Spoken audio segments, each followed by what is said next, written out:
The air around them felt heavy, the putrid stench of decay and the unnatural purple hue that tainted the sky adding to the oppressive atmosphere. Dimitri and Kira stood uneasily among the survivors, their baseball bats still in hand. The man who had approached them, grizzled, battle-worn, motioned for his people to stand down. His rugged face softened slightly as he realized Dimitri and Kira weren't threats. "I'm Peter," the man said, his voice low and rough. Through Dimitri's phone translator, his words came across with the same weariness and suspicion. "You're not the first humans I've seen in my lifetime, but you're the first ones from Silver 7. My people, we're the descendants of those who didn't make it off Earth during the evacuation." Dimitri and Kira exchanged a look, both surprised and curious. They had assumed everyone left behind had perished or been transformed by Barney's twisted army.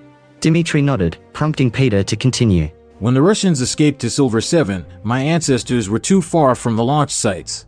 They heard about the evacuation but didn't have time to get there. So instead, they dug in. Literally. They went underground and survived on what they could grow and hunt. Potatoes, mostly.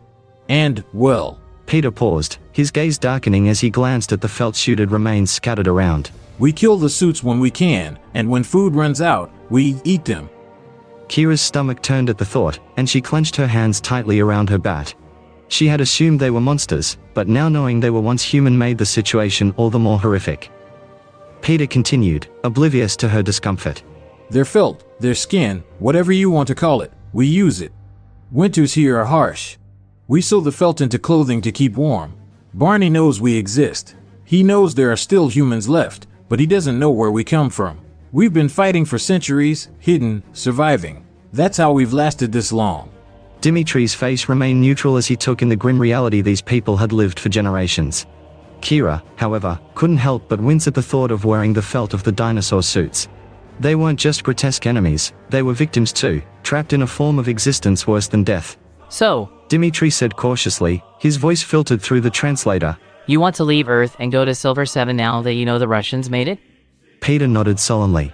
"If there's even the slightest chance of leaving this hellhole, I'll take it.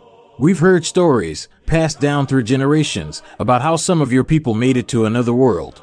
We didn't know if it was true, but now that you're here, maybe there's hope." Kira and Dimitri exchanged another glance, this one laced with doubt and concern. They had escaped Silver 7 in desperation, not knowing what horrors awaited them here on Earth. But the truth was, they didn't even know how safe Silver 7 was now. Kira cleared her throat and spoke through Dimitri's translator. "We don't know if Silver 7 is safe anymore. Barney might have already spread there too. We came here by accident, through a portal. And, we want to stop him. We need to stop him, for both worlds." Peter frowned, folding his arms. His people, who had gathered around them, looked equally concerned. One of the survivors, a younger woman with a scar across her face, spoke up. "You're saying we might just be jumping from one disaster to another?" Dimitri nodded. "That's exactly what we're saying. But maybe, just maybe, we can stop Barney once and for all. If we can, then Silver 7 could be saved. And so could Earth." Peter's eyes narrowed as he considered their words. The centuries of suffering and survival had hardened him, made him cautious, but there was something in his gaze that spoke of hope, a fragile hope that he had long buried. "How do you plan to stop him?" Peter asked, his voice low, almost testing. Kira and Dimitri exchanged a nervous glance. Neither of them had a concrete plan. They barely knew how they had gotten here, let alone how they would destroy a force as powerful as Barney. But they knew they had to try. "We don't know yet, Kira admitted, her voice soft but determined.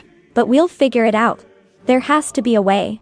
He's just one creature, one twisted being. He can't be invincible." Peter's expression didn't change, but his shoulders relaxed slightly. He turned back to his people, who looked to him for guidance. After a tense moment, he nodded. "All right," he said, turning back to Dimitri and Kira. "We'll help you. But if you're going to destroy Barney, you need to know what you're up against. And if we're going to get off this planet, we need a way out." Dimitri took a deep breath, feeling the weight of their task settle on his shoulders. He glanced at Kira, who nodded in silent agreement. "We'll figure it out," Dimitri said, his voice firm. The plan to stop Barney was far from clear, but for the first time since arriving on Earth, they felt they had allies. And together, they might just stand a chance against the purple monster that had torn two worlds apart.